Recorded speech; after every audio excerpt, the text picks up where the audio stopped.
আসসালামু আলাইকুম, কেমন আছেন সবাই? কাছের এবং দূরের যে যেখান থেকে আমার ভিডিও দেখছেন সবাইকে জানাচ্ছি আন্তরিক শুভেচ্ছা। আজকে আপনাদের সাথে আমি শেয়ার করতে চলে আসলাম নোয়াখালী অঞ্চলের খুবই জনপ্রিয় একটি খাবার খোলা জা পিঠা বানানোর পারফেক্ট রেসিপি। তো আমি এখানে খোলা জা পিঠা বানানোর জন্য নিয়ে নিলাম শুকনো চালের গুঁড়া, আর আমি এখানে 4 কাপ চালের গুঁড়া নিয়েছি। আপনারা আপনাদের সুবিধা অনুযায়ী নিয়ে নেবেন, যে যতটুকু বানিয়ে নিতে চান ততটুকুই নিয়ে নেবেন।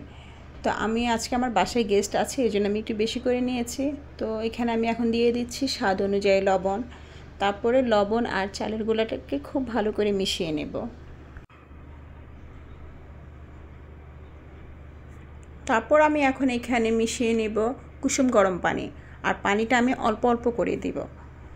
ভালো করে চালের গুঁড়ার সাথে পানিটা মিশিয়ে নিতে হবে। আমাদের নোয়াখালী অঞ্চলে কিন্তু এই পিঠাটা বেশ প্রসিদ্ধ একটা খাবার। বিশেষ করে শীতকালে গরম গরম হাঁসের মাংসের সাথে এই পিঠাটা খুব বেশি জনপ্রিয় আমাদের এলাকায়।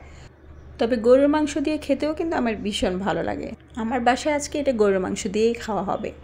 তো অল্প পানি দিয়ে আমি আটাটাকে গুলিয়ে এখন এখানে 2টো ডিম দিয়ে দিচ্ছি, আর ডিমটা দিয়ে আবার খুব ভালো করে মিশিয়ে নেব এবং একটা সফট ডো তৈরি করব। ঢাকায় এখন স্ট্রিট ফুডের মধ্যে বেশ জনপ্রিয় খাবার তালিকায় কিন্তু খোলা জালি পিঠা আর হাঁসের মাংসটা খুব ভালো একটা জায়গা করে নিয়েছে। তো এরকম করে আমি ডো তৈরি করে এটাকে রেস্টে রেখে দেবো 10-15 মিনিটের মতো। শুকনো চালের গুঁড়ি ব্যবহার করলে অবশ্যই কিছুক্ষণের জন্য এভাবে ভিজিয়ে রাখতে হবে।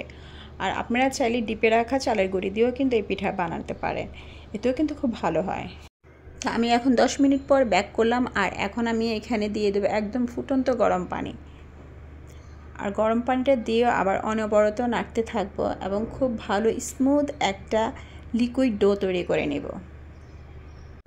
আজকে যারা ইউটিউব থেকে প্রথম আমার ভিডিও দেখছেন তাদের কাছে ছোট্ট একটা অনুরোধ, যদি আমার ভিডিও আপনাদের দেখতে ভালো লাগে তাহলে প্লিজ আমার চ্যানেলটি সাবস্ক্রাইব করে দিবেন, আর পাশে থাকা বেল আইকনটি প্রেস করে দিবেন। এতে করে আমার পরবর্তী ভিডিওর নোটিফিকেশন আপনার কাছে পৌঁছে যাবে সবার আগে। আর যারা অলরেডি আমার চ্যানেল সাবস্ক্রাইব করে আমাকে এতদূর নিয়ে আসছেন তাদেরকে সবাইকে জানাচ্ছি অসংখ্য ধন্যবাদ। আর যারা ফেসবুক পেজ থেকে দেখছেন তারা অবশ্যই আমার পেজে একটা লাইক ফলো দিয়ে দেবেন। তো আমার পিঠার ডো কিন্তু তৈরি। এখন আমি তাওয়া গরম করে নিয়েছি আগে থেকে, এখন একটা পিঠা বানিয়ে আপনাদেরকে দেখাচ্ছি। তবে এই পিঠাটা মাটির খোলায় বানালে কিন্তু বেশি ভালো হয়। আমার হাতের কাছে মাটির খোলা ছিল না, সেজন্য আমি তাওয়াতে করে নিচ্ছি। মাটির খোলাতে বানালে কিন্তু খুব ক্রিস্পি হয় এবং খেতে খুব দারুণ লাগে। তো একটা পিঠা আমার অলরেডি হয়ে গিয়েছে, এখন আমি আপনাদেরকে পিঠাটা উঠিয়ে দেখাচ্ছি। দেখুন পিঠাটা কত সুন্দর হয়েছে দেখতে, অসংখ্য জালিযুক্ত একটা খোলা জালি পিঠা। তো এইভাবে আমি বাকি সবগুলো পিঠা বানিয়ে নিচ্ছি।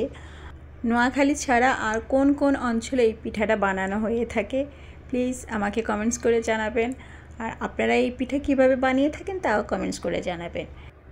আমি কিন্তু অলরেডি টেবিলে নাস্তার জন্য সবাইকে বসিয়ে দিয়েছি। আমি একটা একটা করে পিঠা বানাচ্ছি আর সবাইকে খেতে দিয়ে দিয়েছি, কারণ এই পিঠাটা কিন্তু খোলা থেকে নামিয়ে খেয়ে নিতে হয়। ঠান্ডা হয়ে গেলে কিন্তু একদম ভালো লাগে না খেতে। ছোটোবেলায় কিন্তু আমরা চুলার পাশে বসে পিঠাটা খেয়ে নিতাম। আমার আম্মা একটা একটা করে বানিয়ে দিত আর আমরা সবাই মিলে খেয়ে নিতাম। মাটির চুলার পাশে বসে শীতকালে এই পিঠা খাওয়ার মজাই কিন্তু আলাদা। তো আমার আজকের খোলা জালি পিঠার রেসিপি আপনাদের কেমন লেগেছে তা অবশ্যই কমেন্টস করে জানাবেন। আর পিঠার রেসিপি ভালো লাগলে ভিডিওতে একটা লাইক শেয়ার দিয়ে অন্যদেরকে দেখার সুযোগ করে দেবেন।